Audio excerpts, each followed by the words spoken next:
오늘은 전도서 9장의 말씀들을 좀 나누도록 하겠습니다. 이 시간에 1절 한 절을 우리가 같이 읽고 나머지 본문들은 또 말씀을 나누면서 같이 또 찾고 읽고 그렇게 하도록 하겠습니다. 1절입니다. 이 모든 것을 내가 마음에 두고 이 모든 것을 살펴본 적 의인들이나 지혜자들이나 그들의 행위나 모두 다 하나님의 손안에 있으니 사랑을 받을는지 미움을 받을는지 사람이 알지 못하는 것은 모두 그들의 미래의 일들임이니라. 아멘. 감사합니다. 오늘 우리가 전도서 9장에 있는 내용을 나누려고 하는데 굉장히 우리에게 근원적인 또 중요한 주제를 9장에서 발견하게 됩니다.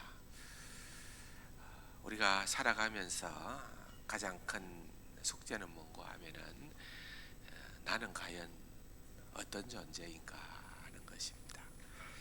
좀 더 크게 확산을 하면은 인생은 과연 무엇일까라고 하는 것입니다.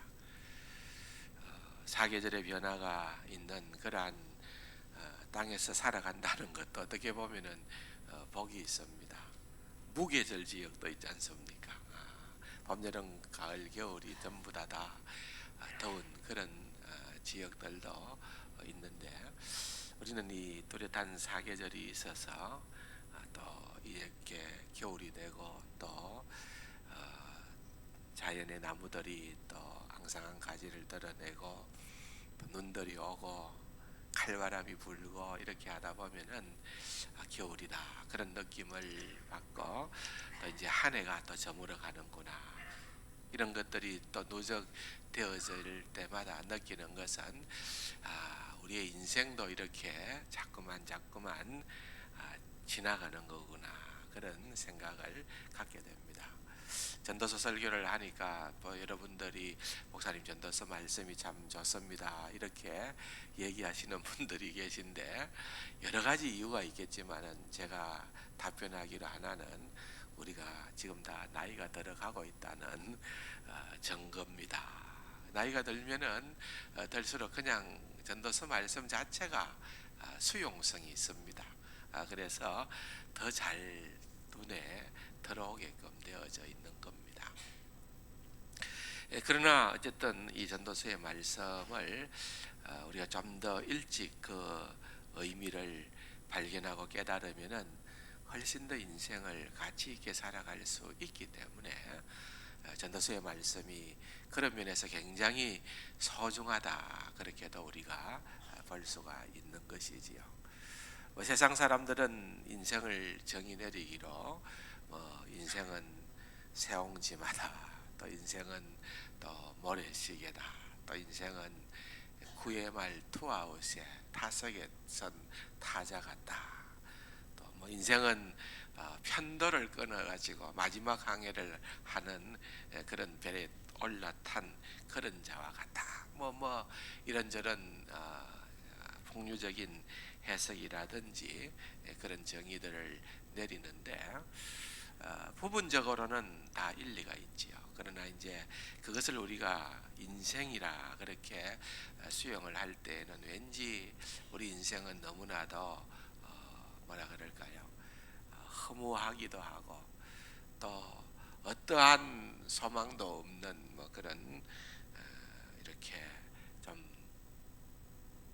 좌절감이 앞설 수도 있는 그런 모습이라고도 볼 수가 있습니다. 그러나 그게 또 사실 우리의 눈에 보이는 인생의 모습이기 때문에 그렇게 생각도 할 수가 있겠다 보여지는 겁니다.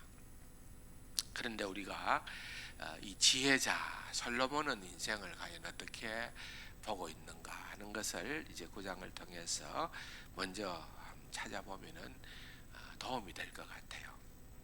대체적으로 한 3가지 정도 그런 보여주는 그림들이 있는데 오늘 우리가 읽어본 1장에 보면은 1절에 보면은 사랑을 받을는지 미움을 받을는지 사람이 알지 못하는 것은 그 모두가 그들의 미래의 일이기 때문이다 그랬죠.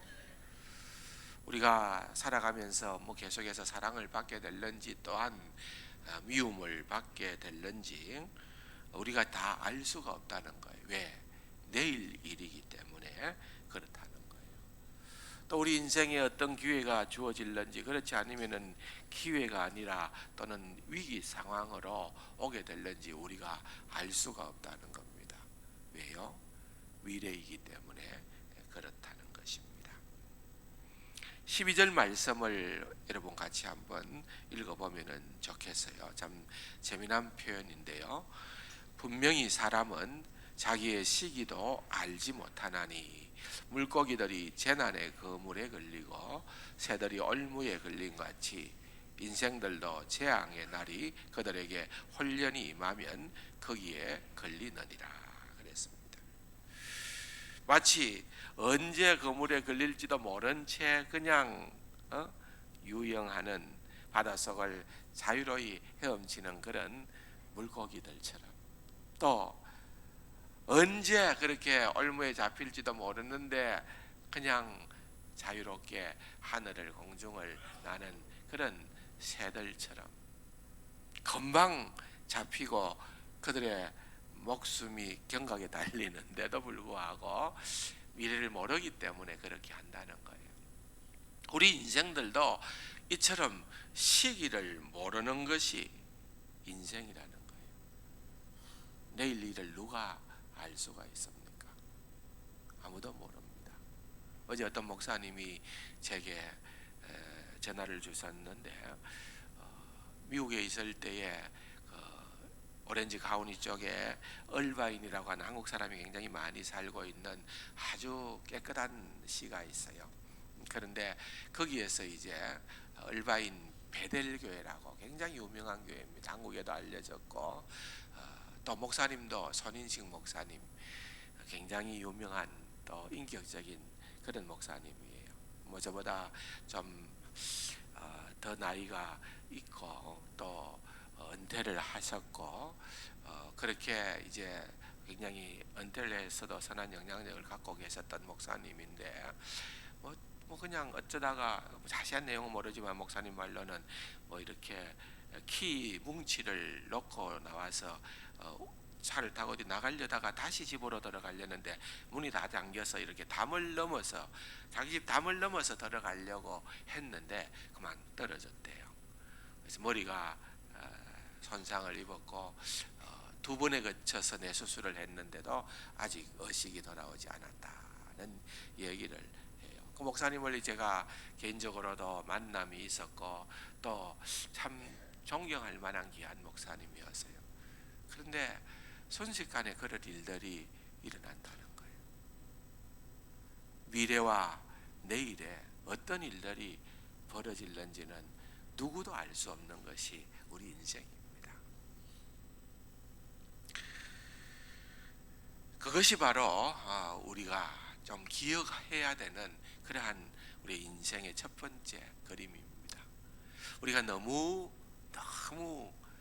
당당하게 호연지기를 가지고 살아가는데 그러나 사실 내일에 대한 보장은 누구도 없는 겁니다. 아무런 문제가 없을 거라고 그렇게 굳게 믿고 살아가고 있는 그런 어리석은 우리의 모습들이 아닌가, 세상 사람들의 살아가는 그러한 모습이다고도 볼 수가 있겠지요. 두 번째 모습은 어떤 모습인가? 11절 한번 볼까요? 내가 다시 해 아래서 보니 빠른 경주자들이라고 선착하는 것이 아니며 용사들이라고 해서 전쟁에 승리하는 것이 아니며 지혜자들이라고 음식물을 얻는 것도 아니고 또 명철자들이라고 재물을 얻는 것도 아니고 지식인들이라고 은총을 입는 것도 아니니 이는 시기와 기회는 그들 모두에게 임함이니라. 빠르면은 1등 해야 되잖아요. 근데 올림픽 경기를 보면 어떻습니까? 꼭 빠른 사람만 1등하는 거 아니에요. 뭐 중간에 탈이 나기도 하고 발에 걸리기도 하고, 또 우리 동계올림픽 우리 쇼트트랙에 우리 한국 사람들이 너무 잘하잖아요. 근데 막 뺑뺑 돌다가 그냥 칼날에 서로 부딪혀가지고 넘어져갖고 등에로 빠지기도 하고, 가만히 보면은 이 빠르다고 선창하는 거 아니더라고. 빠르다고 용사라고 해가지고 전쟁에 다 이기는 것도 물론 아니고요. 어떤 의미에서는 이제 시기와 기회가 모든 사람에게 임한다, 그렇게 얘기를 하지만, 이 말은 무슨 말인가 하면은 어떤 것도 보장될 수가 없는 거예요. 어떤 것도 누구에게든지 보장될 수가 없다는 거예요. 성공했다 싶은데 그것이 영원으로 갑니까? 순식간에 또 넘어지는 그런 경우가 있다는 것입니다. 삶도 죽음도 정해진 순서가 없는 겁니다. 인생이 공식대로만 풀려진다면 좋겠는데 그렇지 않다는 것은 우리 모두가 다 알고 있는 사실입니다. 전도자가 이 점을 또 보여주는 것입니다. 세 번째 그림이 있습니다. 2절에 같이 읽어볼까요? 모든 사람에게 임하는 그 모든 것이 일반이라. 의인과 악인, 선한 자와 깨끗한 자와 깨끗하지 아니한 자, 제사를 드리는 자와 제사를 드리지 아니하는 자에게 일어나는 일들이 모두 일반이니, 선인과 죄인, 맹세하는 자와 맹세하기를 무서워하는 자가 일반이로다. 세상에는 어렵게 살려고 노력하는, 무지로 노력하는 그런 사람들이 있는가 하면은 또 정말 저렇게 사람이 자기중심적일 수가 있을까, 악할 수가 있을까, 그렇게 생각하는 사람들도 있습니다. 근데 문제는 이렇게 살아도 저렇게 살아도 결국은 동일한 운명을 맞이하더라, 그렇게 지혜자가 본 겁니다. 모든 사람이 죽음의 강을 똑같이 건넙니다. 그가 이 세상에서 어떠한 삶을 살았든지 결국 같은 운명을 만나야 한다는 것이 매우 불공평하게 보인다는 것입니다.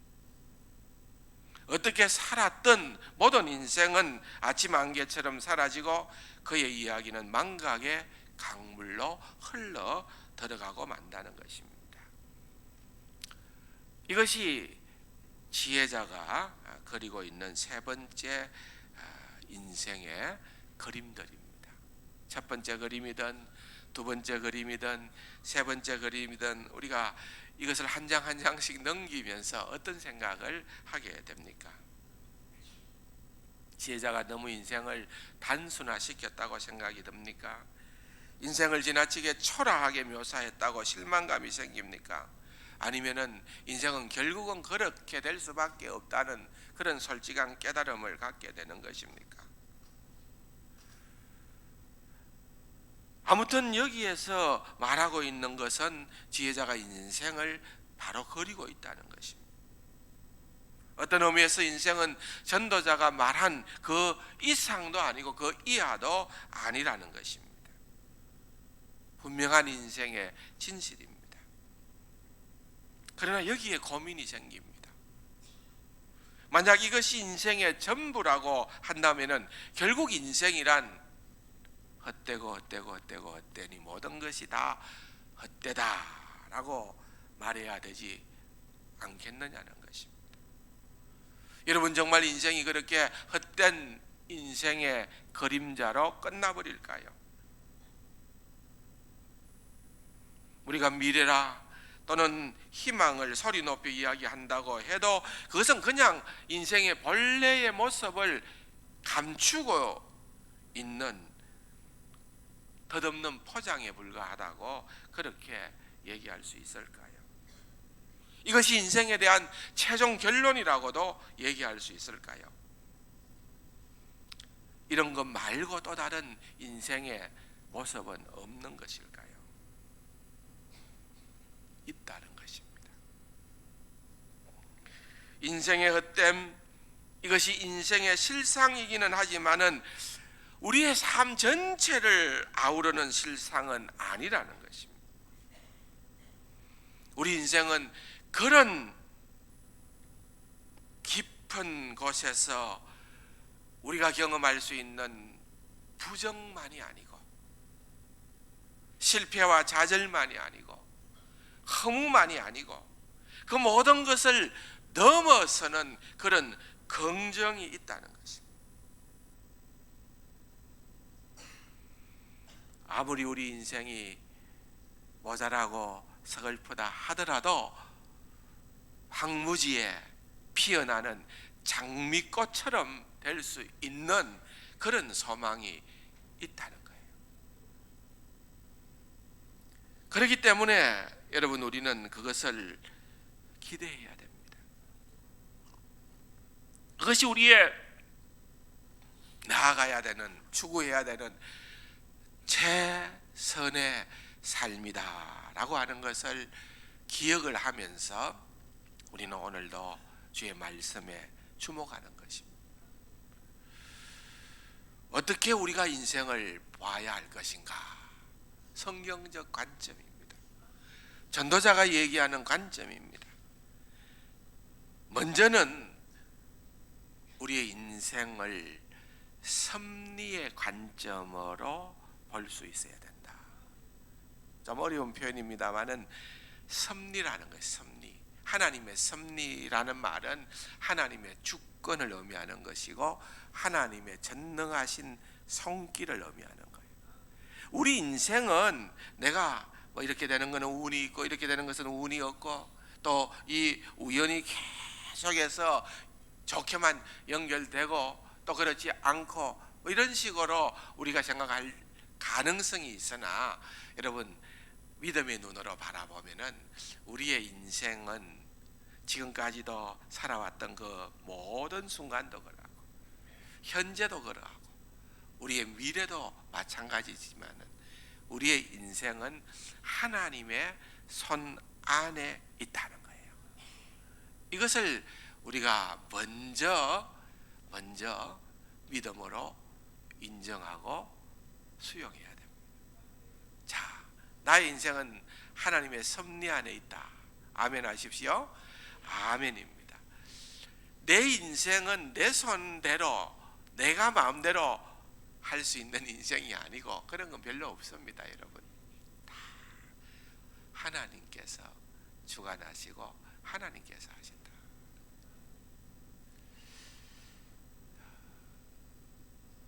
살다 보면은 참 이해 안 되는 어려움과 숙제들은 많이 있습니다. 필립 얀시 같은 기독교 작가는 많은 그런 부분에 있어서 책들을 냈는데 하나님, 내가 고통을 당할 때 하나님은 어디에 계셨습니까? 그런 책도 내었어요. 그죠? 그걸 읽어보면은 우리 인생의 이 문제인 고통, 이 고통과 더불어서 하나님을 또 묵상하는 그런 계기를 삼는,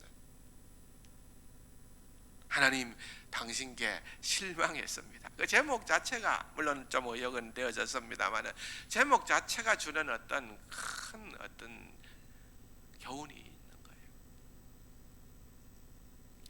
지난 주일날 제가 성탄절이 점등식에서 말씀을 드렸습니다만은 그 찰스 템플턴이라고 하는 유명한 목사님이었어요.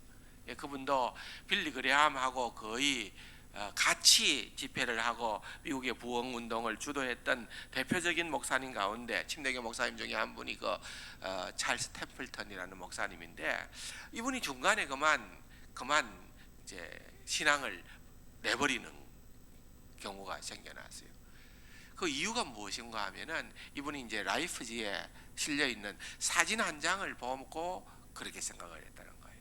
그 북아프리카의 그 기근이 가뭄이 들었는데 어린 어머니가 뭐 그 소녀 어머니겠죠. 어린 어머니가 그 죽은 아이를 안고서 하늘을 바라보며 원망하고 있는 사진을 라이프지에서 사진을 찍어서 그것을 이렇게 실은 거예요. 그걸 보면서 이 찰스 템플턴이 생각하기로 철벗고 굶주린 저 아프리카 사람들에게 비를 하나 제대로 못 내려서 저렇게 죽게 하는 그런 하나님이라고 한다면은 내가 왜 믿어야 되느냐? 나는 믿을 수가 없다는 거예요. 그래서 그가 책을 적어서요, 하나님과의 작별, 타이틀이 그겁니다. 하나님과의 작별, 내가 기독교 신앙을 거부하는 이유, 이렇게 책을 적어서 내고 그 길로 신앙생활을 하지 않고 작년에 99세의 나이로 세상을 떠났어요. 여러분, 세상적인 관점으로 봐서는 100% 맞는 거예요. 예. 세상에 되어지는 일들을 보면은 우리가 하나님과 작별해야 하는, 하나님을 믿지 않아야 되는 그런 수만 가지 이유가 우리에게는 있습니다. 그런데 여러분, 그런 상황 가운데에서 우리는 그렇게 우리 자신을 좌절과 불신앙의 자리로 던져야 되는 것이 아니고, 우리가 알아야 되는 것은 내가 이해할 수 없다고 인생에 의미가 없는 것이 아니라는 점. 내가 인생을 보는 관점이 너무나도 여리고 빈약하기 때문에 그렇다는 거. 그래서 좀 더 눈높이를 올려야 되는 거예요. 믿음의 눈높이를 올리자. 신앙의 눈높이를 높이자. 그래서 영적, 정신적 눈높이가 높아지면은 여러분, 낮은 데서는 볼 때 절대 보이지 않았던 그 어떤 것들이 위에서 보면은 아하, 이러한 일들로 인해서 이렇게 풀어지는구나 하는 것을 얻게 되는 것입니다. 사랑하는 성도 여러분, 바로 이것입니다. 그래서 전도자는 1절에서 고백하기를 의인들이나 지혜자들이나 그들의 행위가 모두 다 하나님의 손 안에 있다. 하나님의 손 안에 있다. 그렇게 묘사를 하고 있는 것입니다. 내가 생각할 때는 그것이 운이 좋았다, 우연의 결과다, 그렇게 생각할는지 모르지만은 그렇지 않다는 거예요. 어떠한 일들이 우리에게 이해되지 않는, 정말 의롭게 살았던 욥이 정말 그렇게 고난당한 것은 본인을 위시해서 누구도 이해할 수 없는 어려움 아니었겠어요. 그런데 그런 상황 가운데에서도 욥이 그런 고난의 결과로 고백은 어떻게 합니까? 주신 이도 여호와시요 거두신 이도 여호와시니. 주신 이도 여호와시요 거두신 이도 여호와시다. 무슨 말입니까? 이해할 수는 없지만은 하나님의 손 안에서 모든 것이 펼쳐졌다, 이루어졌다 라고 하는 그 사실을 인정하는 것입니다. 하나님의 손 안에서 일어났다라는 그 말은 찾아온 것이 극심한 고통일지라도 그것을 우리가 어떻게 수용을 해야 되는가 하면은 하나님의 뜻이 있다는 거예요. 하나님의 놀라운 계획이 있고 뜻이 있기 때문에 우리에게 주어졌다는 거예요. 그래서 섭리라는 단어가 영어로 providence라는데, providence에서 이 말은 provide라는 말에서 나왔어요. 동사 provide라는 말은 제공한다는 말, 제공한다. 하나님께서 우리에게 주신다는 거예요. 하나님께서 우리에게 허락하신다는 거예요. 하나님께서 주시고 하나님께서 허락하신 것은 무의미한 것이 결코 있을 수가 없다는 거예요. 예수님께서는 뭐라고 말씀을 하셨습니까? 참새 한 마리가 떨어지는 것도 하나님께서 허락하시지 않으면은 불가하다는 거예요. 그렇다고 하면은 여러분, 우리의 인간사에 일어나는 그 어떠한 일도 이것은 하나님의 섭리 안에서 이루어져 가는 거예요. 우리가 다 그 의미를 이해하지 못하고 깨닫지 못하기 때문에 낙심도 하고 원망도 하고 불평도 하고 하나님을 대적하기도 하지만은 이것이 하나님의 섭리다라는 것을 깨닫는 것이 그게 성숙한 믿음입니다. 이게 제대로 되어져 가는 그런 믿음입니다. 그래서 하나님의 섭리를 깨달을 때에 얻을 수 있는 유익을 종교개혁자였던 칼빈, 우리의 믿음의 선배였던 칼빈은 이렇게 얘기를 했습니다. 신적 섭리의 빛이 한번 경건한 자에게 비치면, 그러니까 우리가 이 모든 것이 다 하나님의 섭리라는 것을 어느 순간에 깨닫게 되면은, 그것이 내가 동의하게 되면은 그 말입니다. 그는 안도감을 느끼게 되며 이전에 그를 억누르고 있던 모든 극단적인 불안과 공포로부터 뿐만 아니라 모든 근심과 염려로부터도 자유하게 된다. 자유하게 된다. 섭리에 대한 무지는 궁극적 불행이다. 세상의 축복은 하나님의 섭리를 아는 데 있다. 세상의 축복은 하나님의 섭리를 아는 데 있다. 로또 복권 맞는 것이 아니고, 여러분, 내가 성공했다는 것이 아니고, 세상의 축복은 나의 삶에 하나님의 섭리가 있다는 것을 깨달아 아는데 거기에 있다는 것입니다. 사랑하는 성도 여러분, 이 칼빈의 말이 좀 여러분의 마음속에 울림이 되지 않나요? 참 귀한 그런 정언이다. 뭐 그냥 했겠어요. 자신이 그것을 느꼈기 때문에, 깨달았기 때문에 우리에게 주는 그런 메시지다. 자, 그 사실을 우리가 먼저 인정하자. 뭘 인정한다고요? 모든 것이 다 하나님의 섭리다. 하나님의 섭리다. 그렇게 되면은 진짜 우리가 누리게 되는 그런 축복들이 있는데요, 세 가지를 간략하게 말씀을 드리겠습니다. 그 첫 번째는 우리가 현재 속에 담긴 축복을 붙들게 된다는 거예요. 하나님께서 내 삶을 다 주관하고 다스리고 계신다고 하면은, 내가 지금 오늘 내가 주어진 이 현재가 그냥 헛된 날이 아니다.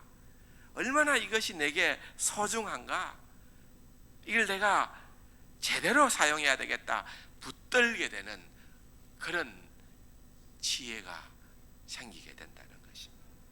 자, 보세요. 미래가 하나님의 손에 있다는 것이 하나님의 섭리거든요. 근데 미래가 하나님의 손에 있다라고 하는 것은 현재를 그냥 대충 아무렇게나 수동적으로 살아도 좋다는 것을 의미하는 그런 게 아니라는 거예요. 미래가 하나님의 손에 있다는 말은 우리에게 있어서 큰 위안이 되는 것은 미래에 대한 염려와 불안을 하지 않아도 된다는 거예요. 그렇잖아요. 우리가 미래에 대한 염려 불안 때문에 뭐 좀 아프기만 하면 이거 암이 아닌가? 우리가 막 몇 단계를 건너뛰어 가지고 그냥 스스로 모든 것들을 결판내버리는 그런 경우들도 종종 있잖아요. 미래에 대한 불안감 때문에 잠 못 이루는 밤을 보내시는 분들도 많이 있을 거라는 거죠. 그런데 섭리를 믿으면은 미래는 이미 내 손을 떠난 거예요. 미래는 하나님에게 달려 있으니까 맡기는 거예요. 내 모든 염려와 근심과 걱정을 주님께 맡기는 거예요. 미래의 염려가 주께 맡겨지면은, 여러분, 우리가 그 짐이 빠지고 나면은 현재가 얼마나 소중한지 모릅니다. 과거에 대한 아픔과 후회 때문에 너무 힘들어하고 괴로워 안 해도 좋은 거예요. 왜? 하나님께서는 우리의 모든 과거를 합력하여 선을 이루시는 그 하나님의 섭리 속에서 되어졌다고 우리가 믿음의 눈으로 바라본다면은, 여러분, 과거는 그냥 잊어야만 되는, 그냥 버려야 되는 과거로 끝나는 것이 아니라 그 과거를 통하여 우리의 예술가이신 하나님께서 우리를 최상의 작품으로 빚어 나가시는 자료로 삼으신다는 거예요. 그러니까 우리의 과거가 쓸데없는 것이 없다는 거예요. 과거, 미래 다 하나님의 권에 들어있다고 한다면은, 여러분, 우리가 실제 다룰 수 있는 것은 지금이요, 오늘이요, 현재예요. 지금을 우리가 얼마나 하나님께서 주신 축복의 선물인 줄로 알고 이것을 잘 선용하고 활용해야 되는가 하는 것은 너무나도 중요하다는 것입니다. 그게 우리의 믿음입니다. 현재를 붙들고 난 다음에는요, 우리의 현재를 즐겨야 하는 것입니다. 어떻게 한다고요? 즐겨야 한다. 야, 신나는 일이다. 즐기라 했으니까 됐다. 이게 눈이 번쩍 띈다. 내가 이때까지는 별로 주를 위해서 절제하고 즐기지도 못했는데 즐기라 하니까 신났다. 봅시다. 여러분, 죽은 시인의 사회라고 하는 그 유명한 영화 있죠. 아마 보신 분들 많을 거예요. 저도 여러 번 본 것 같아요. 거기에 나오는 선생님이 키팅이라고 하는 선생님인데, 제자들에게, 학생들에게 이제 시에 나오는 한 단어를 소개를 합니다. 어떤 단어인가 하면은 카르페 디엠이라는 단어예요. 카르페 디엠.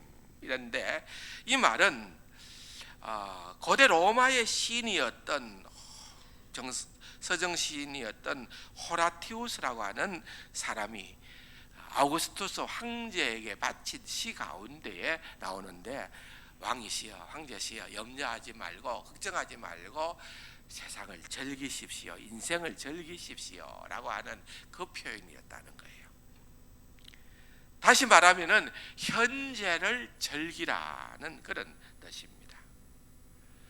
우리는 성경적 의미에서 바로 이런 카르페 디엠이라고 하는 삶을 살 필요가 있다는 것입니다. 과거와 미래는 하나님의 섭리에 있으니 그분의 손에 맡기고 오늘 주신 현재에 베푸신 은혜를 누리고 감사하면서 살아가는 것입니다. 이게 성경적 카르페 디엠입니다. 자, 보세요. 오늘 9절 말씀입니다. 제 말이 아니라 성경의 말씀인데요, 9절의 말씀을 보십시오. 7절의 말씀을 보십시오. 너는 가서 기쁨으로 내 음식을 먹고 즐거운 마음으로 포도주를 마실지어다. 이는 하나님이 내가 하는 일들을 벌써 기쁘게 받으셨음이니라. 그랬습니다. 여러분, 오늘 이 하루를 하나님께서 우리에게 주셨다고 하면은 이 하루를 주님 안에서 마음껏 즐거워하라는 거예요. 뭐 음식도 먹는데 깨작 먹는 게 아니고, 우리 교회 모 장로님은 먹는 거 하나는 자신함. 굉장히 맛있게 먹어요. 예, 좋아요. 저는 음식도 맛있게 먹고, 예, 이 하루를 정말 하나님께서 내게 주신 소중한 하루라고 즐기고 감사하고.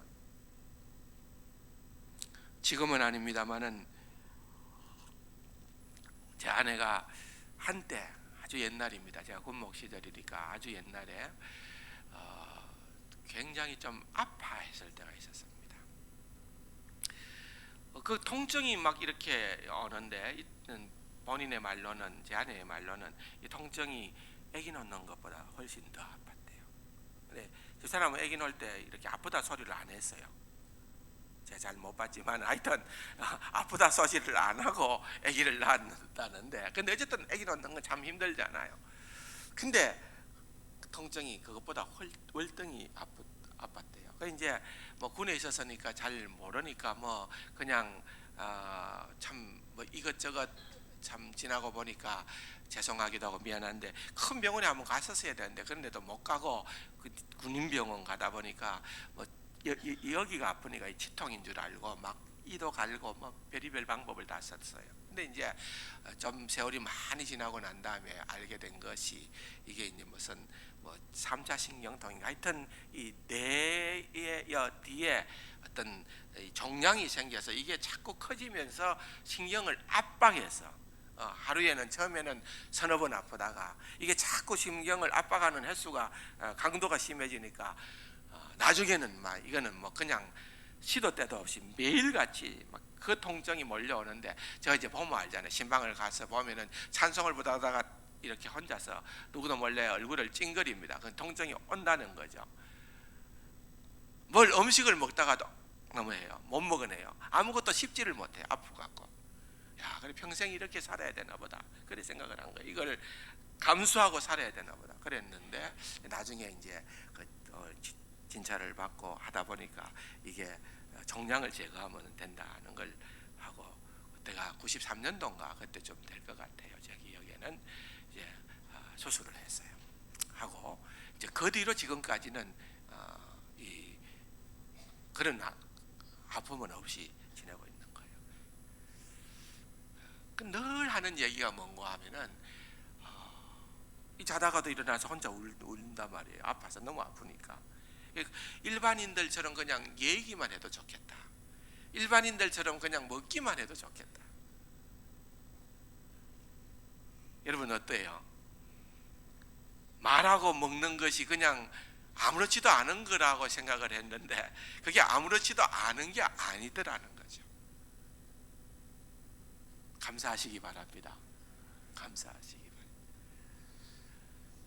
뭐 그 한 비견한 예에 불과하지만은 우리 인생에 보면은 그런 어떤 그래서 다행히 숙제가 해결됐다는 것은 너무 감사한데 그 숙제를 끝까지 안고 가는 그런 분들도 얼마나 많습니까?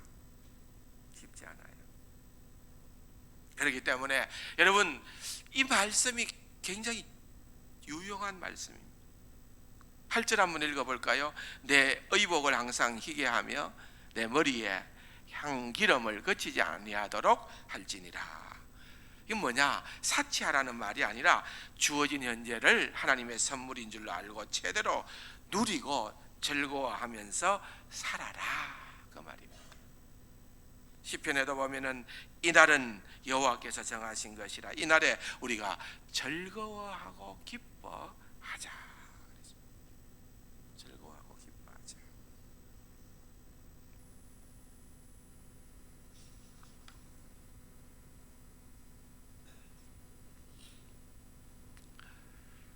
세 번째로 이날이 현재가 이날이 이 오늘이 여러분 우리에게 우리가 결코 헛되이 보내서는 안 되는 우리가 너무 감사하고 기뻐하고 즐거워하는 그러한 날로 삼도록 하기 위해서 세 번째로는 이날을 여러분 우리가 정말 가치 있게 충실하게 살아가는 것이 필요하다는 것입니다.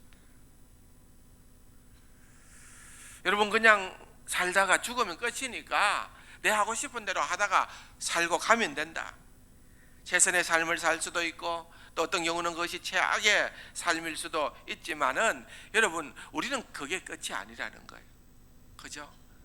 삼생의 삶을 살아가는 자들이기 때문에 오늘을 어떻게 살았는가, 현재를 어떻게 살았는가, 이 땅에서 우리가 어떻게 살았는가에 따라서 우리의 다음이 또한 풍요로워진다는 것을 알고 있다는 거예요. 오늘 내가 살았던 그 하루가 과거가 되면은 그 과거를 통하여서 이 과거가 지나가 버린 과거가 아니라 내일을 위하여 준비되어지는 그러한 하루였다는 것을 깨달아 알게 된다는 것입니다. 그래서 9장 4절의 말씀입니다. 같이 한번 읽어봅시다. 모든 산자들 중에 들어있는 자에게는 누구나 소망이 있음은 산 개가 죽은 사자보다 낫기 때문이다. 여러분 이스라엘 문화로 봐서도 우리도 그렇지만은 이 개는 가장 비천한 동물로 간주를 하고요. 또 사자는 가장 밀림의 왕자 사자 아니겠어요? 그런데 산 개가 죽은 사자보다 낫다라고 하는 말은 뭔 거예요? 이것은 우리에게 내일을 소망할 수 있는 오늘이 주어진 그것이 있다는 것이 그렇게도 소중하다는 거예요. 살아있기 때문에. 죽으면 그것을 바꿀 수가 없잖아요. 어찌할 수가 없잖아요. 그러나 내일을 더 낫게 할 수 있는 가능성을 가진 이 오늘 하루가 있기 때문에 우리에게 너무나도 중요한 하루다는 것입니다. 다 같이 한번 10절을 읽어봅시다. 내 손이 이를 얻는 대로 힘을 다하여 할지어다. 내가 장차 들어갈 서울에는 일도 없고 계획도 없고 지식도 없고 지혜도 없음이니라. 여러분, 살아있음이 희망이요 가능성이지만은 이 가능성은 언제 어디서 그칠지 모른다는 것입니다. 그러므로 한순간도 낭비할 수가 없다는 거예요. 후회하면서 앉아있을 시간이나 염려하면서 주저할 이유가 없다는 것입니다. 살아있는 나날들을 보다 나은 삶을 만드는 기회로 삼아야 된다는 것입니다. 우리에게 누구나 예외 없이 인생의 밤은 오고 있습니다. 나는 지금 인생의 몇 시를 지나고 있는지를 우리가 한번 생각해 볼 필요가 있습니다. 그러나 여전히 아직도 내가 할 수 있는 힘이 있고 내가 아직도 관리할 수 있는 재물이 있을 때에 오늘을 정말 멋있게 살아갈 수 있도록, 정말 하나님께서 기뻐하시는 그러한 삶을 살아갈 수 있도록 최선의 삶을 만드는 기회로 삼으시기를 바랍니다. 그것이 오늘 우리가 살아있음의 이유입니다. 이것이 우리의 유일한 소망입니다. 이렇게 산다면 인생은 결코 헛되지 않습니다. 인생이 짧고 때론 시련이 있어 이해하기 힘든 일들도 생깁니다. 그러나 모든 것을 하나님의 섭리의 손길에 맡기고 산다면 오늘의 은총에 감사하고 또 그렇게 내게 주어진 길을 걸어간다면 그 삶은 최선의 삶입니다. 한 번 주어진 삶이기 때문에, 인생이기 때문에 여러분, 차선이 아니라 최선의 삶을 추구하는 우리 세강 가족들이 될 수 있기를 주님의 이름으로 축원합니다. 좋으신 아버지 하나님, 감사합니다. 우리에게 오늘을 주신 것이 얼마나 큰 소망인지를 깨닫고 이 오늘을 선용하는 귀하고 복된 우리 세강 가족들 되게 하여 주옵소서. 예수님의 이름으로 감사기도 드립니다. 아멘.